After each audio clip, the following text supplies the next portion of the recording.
ನಮಸ್ತೆ, ಎಲ್ರಿಗೂ ನಮಸ್ತೆ. ಸೊ ಇವತ್ತಿನ ವಿಡಿಯೋದಲ್ಲಿ ನಿಮ್ಮ ಸಿಲೆಬಸ್ ಪಾಯಿಂಟ್ ಅಲ್ಲಿ ಕೊಟ್ಟಿರುವಂತಹ ಒಂದು ಪಾಯಿಂಟ್ ಡೆಫಿನೇಷನ್ ಅಂತ ಇದೆ. ಈ ಡೆಫಿನೇಷನ್ ಕ್ಲಾಸ್ ಅನ್ನ ಇವತ್ತಿನ ವಿಡಿಯೋದಲ್ಲಿ ನಾವು ನೋಡ್ತಾ ಹೋಗೋಣ. ಓಕೆ, ಸೊ ಏನೇನು ಡೆಫಿನೇಷನ್ಸ್ಗಳು ಇಂಪಾರ್ಟೆಂಟ್ ನನ್ನ ಸಿಲೆಬಸ್ ಅಲ್ಲಿ ಕೊಟ್ಟಿದ್ದಾರೆ ಆ ಎಲ್ಲಾ ಡೆಫಿನೇಷನ್ಸ್ಗಳನ್ನು ಇಲ್ಲಿ ನೋಟ್ ಡೌನ್ ಮಾಡಿದೀವಿ. ಸೊ ಅದ್ರ ಪ್ರಕಾರನೇ ಸಿಲೆಬಸ್ನ ಪ್ರಕಾರನೇ ಡೆಫಿನೇಷನ್ಸ್ಗಳು ನೋಡ್ತಾ ಹೋಗೋಣ ಆಸ್ ಪರ್ BNSS. ಓಕೆನಾ? So, ಇಲ್ಲಿ section 2 class 1 of the BNSS contain the definition of the contents terms as used in the legislation. Section 2 class 1 gives the following of the definition of the not in there in CRPC. ಅಂತಂದ್ರೆ CRPC ಯಲ್ಲಿ ಈ definitions ಗಳನ್ನು ಇರಲಿಲ್ಲ. So ಅದನ್ನ define ಮಾಡಿದ್ದಾರೆ. ಯಾವ್ದ್ರಲ್ಲಿ? BNSS ಅಲ್ಲಿ define ಮಾಡಿದ್ದಾರೆ. ಸೊ CRPC ಸ್ವಲ್ಪ ಮಾಡರ್ನೈಸ್ ಆಗಿ ಡಿಫೈನ್ಡ್ ಆಗಿರುವಂತಹ ಹೆಸರುಗಳೆಲ್ಲ ಇವು. ಸೊ ಒಂದೊಂದಾಗೆ ನೋಡ್ತಾ ಹೋಗೋಣ. ಬೇಲ್ ನ ಬಗ್ಗೆ ಸಪರೇಟ್ ಆಗಿ ಜಾಮೀನ್ ತಗೊಳ್ ಬರೋದು ಅಂತ ಕೇಳಿದಿರಲ್ವಾ? ಸೊ ಅದ್ರ ಬಗ್ಗೆ ಸಪರೇಟ್ ಆಗಿ ಯಾವುದು ಕೂಡ ಒಂದು ಇರ್ಲಿಲ್ಲ. ಇಂಥದ್ದೇ ಮೀನಿಂಗು, ಇದಕ್ಕೆ ಬೇಲ್ ಅಂತೀವಿ ಅಂತ ಮೀನಿಂಗ್ ಇರ್ಲಿಲ್ಲ. ಬೇಲ್ ಅಂತಂದ್ರೆ ಒಂದು generalised meaning, generalised dictionary meaning ಕೊಡ್ತಾ ಇದ್ರು. ಅದನ್ನ section 2 class 1 class B of BNSS ಅಲ್ಲಿ ಎಕ್ಸ್ಪ್ಲೈನ್ ಮಾಡ್ತಾರೆ. ಸೊ ಬೇಲ್ ಅಂತಂದ್ರೆ ಏನು ಅಂತ ನೋಡಿ. ಏನಿದೆ ಅಂತಂದ್ರೆ it's defines bail to mean release of a person of or a suspected commission of an offense from the custody of law of conditions imposed by an officer or court and execution by the person or the bond or bail bond. ಅರ್ಥ ಆಗ್ತಾ ಇದೆಯಾ ನಿಮಗೆ? ಏನ್ ಹೇಳ್ತಾ ಇದೆ ಅಂತಂದ್ರೆ, ಒಬ್ಬ person release ಮಾಡುವಂತದ್ದು ಅಥವಾ ಒಬ್ಬ ಸಸ್ಪೆಕ್ಟ್ ಇರುವಂತ ಪರ್ಸನ್ ರಿಲೀಸ್ ಮಾಡುವಂತದ್ದು ಎಲ್ಲಿಂದ ರಿಲೀಸ್ ಮಾಡ್ತಾರೆ? ಕಸ್ಟಡಿಯಿಂದ ರಿಲೀಸ್ ಮಾಡ್ತಾರೆ. ಯಾರ ಕಸ್ಟಡಿಯಿಂದ ರಿಲೀಸ್ ಮಾಡ್ತಾ ಇದ್ದಾರೆ? ಆಫೀಸರ್ ಕಸ್ಟಡಿಯಿಂದ, ಕೋರ್ಟ್ ನ ಕಸ್ಟಡಿಯಿಂದ. ಏನನ್ನು ತಗೊಂಡು ರಿಲೀಸ್ ಮಾಡ್ತಾ ಇದ್ದಾರೆ? ಒಂದು ಬಾಂಡ್ ನ ತಗೊಂಡು ರಿಲೀಸ್ ಮಾಡ್ತಾ ಇದ್ದಾರೆ ಅಥವಾ ಒಂದು ಬೇಲ್ ಬಾಂಡ್ ನ ತಗೊಂಡು ರಿಲೀಸ್ ಮಾಡ್ತಾ ಇದ್ದಾರೆ. ಕೀವರ್ಡ್ಸ್ ಅರ್ಥ ಆಗ್ತಾ ಇದೆಯಲ್ವಾ ನಿಮ್ಗೆ? ಒಬ್ಬ ಪರ್ಸನ್ ನ ರಿಲೀಸ್ ಮಾಡುವಂತದ್ದು ಎಲ್ಲಿಂದ ರಿಲೀಸ್ ಮಾಡ್ತಾ ಇದ್ದಾರೆ? ಒಂದು ಕಸ್ಟಡಿಯಿಂದ ರಿಲೀಸ್ ಮಾಡ್ತಾ ಇದ್ದಾರೆ ಅಥವಾ ಸಸ್ಪೆಕ್ಟೆಡ್ ಕಮಿಷನ್ ಯಾರು ಅದನ್ನು ನೋಡ್ಕೋಬೇಕು ಅವರಿಂದ ರಿಲೀಸ್ ಮಾಡ್ತಾ ಇದ್ದಾರೆ. ಓಕೆ, ಆ ರಿಲೀಸ್ ಮಾಡ್ತಾ ಇರುವಂತ ರಿಲೀಸ್ ಏನಿದೆ ಅದು may be by police officer or may be by court. ಅರ್ಥ ಆಯ್ತಾ? ಇವರ ಕಸ್ಟಡಿ ಇದ್ರೆ ಜುಡಿಷಿಯಲ್ ಕಸ್ಟಡಿ ಇರಬೇಕು, ಇಲ್ಲ ಪೊಲೀಸ್ ಕಸ್ಟಡಿಯಲ್ಲಿ ಇರ್ಬೇಕು, PC ಇಲ್ಲಿ ಇರ್ಬೇಕಲ್ವಾ? ಸೊ ಇಲ್ಲಿಂದ ರಿಲೀಸ್ ಮಾಡ್ತಾ ಇದ್ದಾರೆ. ಇಲ್ಲಿಂದ ರಿಲೀಸ್ ಮಾಡ್ತಾ ಇರುವಂತಹ ಇವರನ್ನ by bail or bail bond ಇಂದ ರಿಲೀಸ್ ಮಾಡ್ತಾ ಇದ್ದಾರೆ ಅನ್ನುವಂಥ ಡೆಫಿನೇಷನ್ ಇರುತ್ತೆ. ಜನರಲೈಸ್ಡ್ ಮೀನಿಂಗ್ ಎಲ್ರಿಗೂ ಗೊತ್ತು, ಬೇಲ್ ಅಂದ್ರೆ ಏನು ಅಂತ ಹೊರಗಡೆ ಕರ್ಕೊಂಡು ಬರೋದಷ್ಟೇ. ಇಲ್ಲೂ ಕೂಡ ಅದೇ, ಹೊರಗಡೆ ಕರ್ಕೊಂಡು ಬರೋದೇ. ಸ್ವಲ್ಪ ವಾಕ್ಯ ರಚನೆ ಮಾಡಿ ಸ್ವಲ್ಪ ಸಿಸ್ಟಮೆಟಿಕ್ ಆಗಿ ಹೇಳ್ತಾ ಇದ್ದೀನಿ ಅಷ್ಟೇ, ಬಿಟ್ರೆ ಬೇರೆ ಏನು ಡಿಫ್ರೆನ್ಸ್ ಇಲ್ಲ. ಹಾಗಿದ್ದಲ್ಲಿ ಈಗ ಬೇಲ್ ಬಾಂಡ್ ಬಗ್ಗೆ ನೋಡೋಣ. ಇಲ್ಲಿ ನಾನು ಹೇಳ್ದಲ್ವಾ ಬೇಲ್ ಬಾಂಡ್ ಕೊಟ್ಟು ತರಬೇಕು ಅಂತ. ಬೇಲ್ ಬಾಂಡ್ ಏನು ಅಂತಂದ್ರೆ ಅಂಡರ್ಟೇಕಿಂಗ್ ರಿಲೀಸ್ ವಿತ್ ಶ್ಯೂರಿಟಿ. ಅರ್ಥ ಆಗ್ತಿದ್ಯಾ ನಿಮಗೆ? ಅಂತಂದ್ರೆ ಏನು ಅಂಡರ್ಟೇಕಿಂಗ್ ನಾವು ತಗೊಳ್ತೀವಲ್ವ, ಏನನ್ನ ತಗೊಳ್ತೀವಲ್ವ ನಾವು ಶ್ಯೂರಿಟಿಗೋಸ್ಕರ, ಅದನ್ನೇ ಬೇಲ್ ಬಾಂಡ್ ಅಂತ ಕರಿತೀವಿ. It may be property, it may be affidavit. ಅರ್ಥ ಆಯ್ತಾ? ಏನಾದ್ರೂ ಆಗಿರ್ಬೋದು. ನಾವೇನು ಇದನ್ನ ಇಟ್ಬಿಟ್ಟು ಇದ್ರ ನಂಬಿಕೆ ಮೇಲೆ ನಾನು ಬೇಲ್ ಕೊಡ್ತೀನಿ ಅಂತ ಜಡ್ಜ್ ಸಾಹೇಬ್ರು ಹೇಳ್ತಾರಲ್ವಾ, ಸೊ ಅದನ್ನ ನಾವು ಬೇಲ್ ಬಾಂಡ್ ಅಂತ ಹೇಳ್ತೀವಿ. ಸೆಕ್ಷನ್ಸ್ ಎಲ್ಲ ಪಕ್ಕದಲ್ಲೇ ಮೆನ್ಷನ್ ಮಾಡಿದೀನಿ. 2 class 1 class D of BNSS ಅಂತ ಹೇಳ್ತಾರೆ. ಹಾಗಿದ್ದಲ್ಲಿ ಬಾಂಡ್ ಅಂದ್ರೆ ಏನ್ ಸರ್? ಯಾಕಂದ್ರೆ ಬರೇ ಬೇಲ್ ಬಾಂಡ್ ಅಂತ ಇರ್ಲಿಲ್ಲ, ಅಲ್ಲಿ ಎರಡೆರಡು ಹೆಸರು ಇತ್ತಲ್ವಾ, ಬಾಂಡ್ ಅಂತ ಕೂಡ ಇತ್ತಲ್ಲಿ. ಸರ್ ಹಾಗಿದ್ದಲ್ಲಿ ಬಾಂಡ್ ಅಂದ್ರೆ ಏನ್ ಸರ್? ಬಾಂಡ್ ಅಂತಂದ್ರೆ ಏನು ಅಂತಂದ್ರೆ means personal bond undertaking release without security. ಅರ್ಥ ಆಗ್ತಿದ್ಯಾ?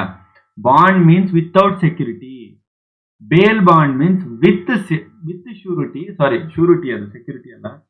Bale bond means with surety.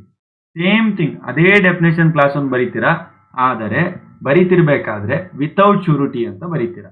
Without surety ಅಂತ ಬರೆದ್ರೆ ಅದು ಬಾಂಡ್ ಆಗುತ್ತೆ. ಕ್ಲಿಯರ್ ಅಲ್ವಾ? ಸೊ ಇದಿಷ್ಟು ನಿಮಗೆ ಬೇಲ್ ಬಾಂಡ್ ಸೆಕ್ಷನ್ 2 ಕ್ಲಾಸ್ ಇದ್ದಲ್ಲಿ ಇದೆ. ಈಗ ಆಡಿಯೋ ವಿಡಿಯೋ ಎಲೆಕ್ಟ್ರಾನಿಕ್ ಮೀನ್ಸ್ ಅನ್ನುವಂತ ಒಂದು ಪದನ ಯೂಸ್ ಮಾಡಿದ್ದಾರೆ ಇದು BNSS ಅಲ್ಲಿ. ಏನ್ ಸರ್ ಇದು ಆಡಿಯೋ ವಿಡಿಯೋ ಎಲೆಕ್ಟ್ರಾನಿಕ್ ಮೀನ್ಸ್ ಅಂತ 2 ಕ್ಲಾಸ್ 1 ಕ್ಲಾಸ್ ಎದಲ್ಲಿ ಇದೆ ಅಂತ ಏನಾದ್ರು ಹೇಳಿದ್ರೆ, ಸೆಕ್ಷನ್ 2 ಕ್ಲಾಸ್ 1 ಕ್ಲಾಸ್ ಎ, ಇಲ್ಲಿ ಟೈಪಿಂಗ್ ಮಿಸ್ಟೇಕ್ ಆಗಿದೆ, ತಗೊಳ್ಳಿ. Next section 2 class 1 class A ಅಂತ ಕನ್ಸಿಡರ್ ಮಾಡಿ. Okay, audio video electronic means in the BNSS unless the contestant otherwise requires the term audio video element shall be include the use of any communication device for the purpose of the ಈ ಕೆಳಗಡೆ ಇರುವಂತಹದ್ದು ಏನೇನಿದೆ ಇದು ಏನಾದ್ರೂ ತೋರಿಸ್ತಾ ಇದೆ ಅಂತಂದ್ರೆ ಅದನ್ನ ಆಡಿಯೋ ವಿಡಿಯೋ ಕನ್ಸಿಡರೇಷನ್ ಇದೆ ಅಂತ ಹೇಳ್ತೀವಿ. ಒಂದು ವಿಡಿಯೋ ಕಾನ್ಫರೆನ್ಸಿಂಗ್ ಆಗಿರಬಹುದು ಅಥವಾ recording of processes of identification ಆಗಿರಬಹುದು ಅಥವಾ ಸರ್ಚ್ ಅಂಡ್ ಸೀಸರಿಂಗ್ ಆಗಿರಬಹುದು, ಟ್ರಾನ್ಸ್ಮಿಷನ್ ಆಫ್ ಎಲೆಕ್ಟ್ರಾನಿಕ್ ಕಮ್ಯುನಿಕೇಶನ್ ಆಗಿರ್ಬೋದು, for the such other purpose in which are the means of the state government may or rules or provide ಅಂತ ಇದೆ. ಅಂತಂದ್ರೆ ಈ ಕೆಲಸಗಳಿಗೆ ನಾವು ಯೂಸ್ ಮಾಡುವಂತ ಆಡಿಯೋ ವಿಡಿಯೋ ಎಲೆಕ್ಟ್ರಾನಿಕ್ಸ್ ಗಳೇನಿದೆ ಅಂತಂದ್ರೆ ಈಗ ಕಾನ್ಫರೆನ್ಸಿಂಗ್ ತಗೊಳ್ಳೋದು, ವಿಡಿಯೋ ಕಾನ್ಫರೆನ್ಸ್ ಹಾಕೋದು, ಇಲ್ಲ ಅಂತಂತಂದ್ರೆ ಐಡೆಂಟಿಫಿಕೇಶನ್ ಪರ್ಪಸ್ಗೆ ತಗೊಳ್ಳೋದು ರೆಕಾರ್ಡಿಂಗ್ಸ್ ಗಳನ್ನ, ಸರ್ಚ್ ಅಂಡ್ ಸೀಸರಿಂಗ್ ಎವಿಡೆನ್ಸಿಗೆ ತಗೊಳ್ಳೋದು, ಟ್ರಾನ್ಸ್ಮಿಷನ್ ತಗೊಳ್ಳೋದು, ಇಂಥವೆಲ್ಲ ತೆಗೆದುಕೊಳ್ಳುವಂತ ಒಂದು ವಿಷಯಗಳನ್ನ ನಾವೇನಂತ ಕರಿತೀವಿ, ಆಡಿಯೋ ವಿಡಿಯೋ ಎಲೆಕ್ಟ್ರಾನಿಕ್ ಮೀನ್ಸ್ ಅಂತ ಕರಿತೀವಿ ಅಂತ ಡೆಫಿನೇಷನ್ ಕ್ಲಾಸ್ ಹೇಳುತ್ತೆ. ಇದನ್ನೆಲ್ಲ ನೀವು ಹೌದು ಅಂತ ಒಪ್ಕೊಳ್ಬಹುದು.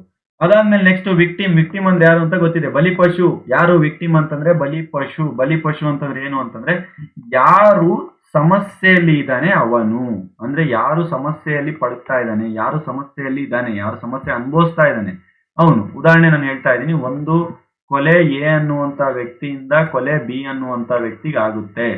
ಇಲ್ಲಿ ಸತ್ತು ಹೋದವನು ಬಿ, ಇವನೇ ವಿಕ್ಟಿಮ್. ಕ್ಲಿಯರ್?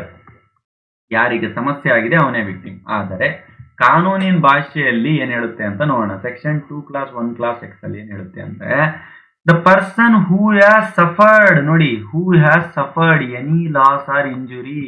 ನಮ್ ಸ್ಟೋರಿಯಲ್ಲಿ ಇಲ್ಲಿ ಏನಾಗ್ತಾ ಇದೆ, ಇಲ್ಲಿ ಸಫರ್ಡ್ ಮಾಡ್ತಾ ಇದ್ದಾನೆ ಬಿ, ಲಾಸ್ ಆಗಿದೆ, ಇಂಜುರಿ ಆಗಿದೆ, caused by a person of the act. ಯಾರ ಆಕ್ಟ್? ಏನ ಆಕ್ಟ್ ಇಂದ, ಕಾರಣ ಏನು? Caused by a person of the act or omission for which the accused person has been charged and includes the guardian or legal heir in such victim. ಅರ್ಥ ಆಯ್ತಾ? ಏನ್ ಹೇಳ್ತಾ ಇದ್ದಾರೆ ಅಂತಂತಂದ್ರೆ ಒಬ್ಬ ವ್ಯಕ್ತಿ ಯಾರು ಸಫರ್ ಆಗಿದ್ದಾನೆ, ಯಾವ ಒಬ್ಬ ವ್ಯಕ್ತಿ ಬಿ ಅನ್ನುವಂತ ವ್ಯಕ್ತಿ ಸಫರ್ ಆಗಿದ್ದಾನೆ. ಈಗ ಯಾರು ಸಫರ್ ಆಗಿದ್ದಾನೆ, ಯಾರು ಲಾಸ್ ಆಗಿದೆ, ಅವನಿಗೆ ಇಂಜುರಿ ಆಗಿದೆ, ಯಾವ ವ್ಯಕ್ತಿಯ ಕಾರಣದಿಂದ? ಎ ಅನ್ನುವಂತ ವ್ಯಕ್ತಿಯ ಕಾರಣದಿಂದ ಸಮಸ್ಯೆ ಆಗಿದೆ. ಬರೀ ಇಷ್ಟೇ ಅಂತಲ್ಲ, ಇನ್ಕ್ಲೂಡ್ ಇವರ ಹೈರಾರ್ಕಿ ಏನಿರುತ್ತೆ, ಇವರ ಫ್ಯಾಮಿಲಿ ಏನಿರುತ್ತೆ, ಇವರು ಕೂಡ ವಿಕ್ಟಿಮ್ ಅಲ್ಲಿ ಬರ್ತಾರೆ. ಯಾಕಂದ್ರೆ ಕಾಂಪನ್ಸೇಷನ್ ಈಗ ಒಬ್ಬ ಸತ್ತೋಗಿದ್ದಾನೆ ಅಂತಂದ್ರೆ ಕೊಡೋದು ಯಾರಿಗೆ ಕೊಡ್ತಾರೆ? ದುಡ್ಡು ಕೊಡ್ಬೇಕು, ಇದೆಲ್ಲ ಮನೆಯವರಿಗೆ ಕೊಡೋದಲ್ವಾ? ಅದಕ್ಕೋಸ್ಕರ ಅವರ ಹೈರಾರ್ಕಿ ಫೈನಲ್ ಇವರು ಕೂಡ ಅದ್ರಲ್ಲಿ ಬರ್ತಾರೆ ಅಂತ ಹೇಳ್ತಾರೆ. ಇನ್ವೆಸ್ಟಿಗೇಷನ್ ಅಂದ್ರೆ ಏನು? ಇನ್ವೆಸ್ಟಿಗೇಷನ್ ಅಂದ್ರೆ ನಿಮ್ಗೆ ಎಲ್ರಿಗೂ ಗೊತ್ತೇ ಇದೆ, ನಾರ್ಮಲ್ ಆಗಿ ಕೇಳೇ ಇರ್ತಿರಲ್ವಾ ಇನ್ವೆಸ್ಟಿಗೇಷನ್ ಅಂದ್ರೆ. ಅದು ನಮ್ಮ BNSS ಏನ್ ಹೇಳುತ್ತೆ ಅಂತ ನೋಡೋಣ. Includes all the proceedings under the Sanhita for the collection of the evidence conducted by the police officer or by any person who is authorized by the magistrate in the behalf ಅಂತ ಇದೆ. ಅಂತಂದ್ರೆ ಒಬ್ಬ police ಅಧಿಕಾರಿ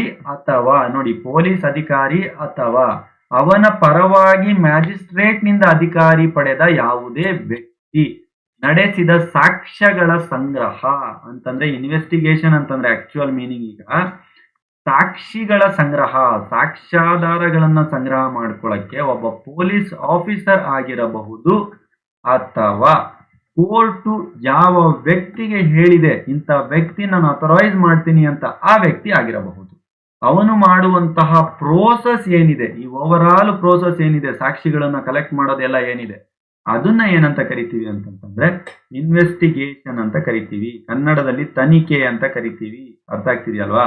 ತನಿಖೆ ನಡೆಸ್ತಾ ಇದ್ದಾರೆ ಅಂತಾರೆ ಅಂದ್ರೆ ಅವರು ಎವಿಡೆನ್ಸ್ ನ ಕಲೆಕ್ಟ್ ಆಗ್ತಾ ಇದ್ದಾರೆ ಅಂತ ಅರ್ಥ. ಸೊ ಇದಿಷ್ಟು ನಿಮ್ಮ ಸಿಲೆಬಸ್ ಕಾಪಿಯಲ್ಲಿ ಕೊಟ್ಟಿರುವಂತ ಡೆಫಿನೇಷನ್ ಕ್ಲಾಸ್ಗಳು. ಸೊ ಮುಂದಿನ ವಿಡಿಯೋಸ್ಗಳಲ್ಲಿ ಮುಂದೆ ಏನೇನು ಕಾನ್ಸೆಪ್ಟ್ಸ್ಗಳಿದೆ ಸಿಲೆಬಸ್ ಎಲ್ಲ ಅದನ್ನ ಕ್ಲೋಸ್ ಮಾಡ್ತಾ ಹೋಗೋಣ. ಸೊ ಇದಿಷ್ಟು ಹೇಳ್ತಾ ನಾನು ಈ ವಿಷಯನ ಕ್ಲೋಸ್ ಮಾಡ್ತಾ ಇದ್ದೇನೆ. ಸೊ ಎಲ್ರಿಗೂ thank you very much from ನಮ್ಮ ಕಾನೂನು ಅಕಾಡೆಮಿ ಟೀಮ್.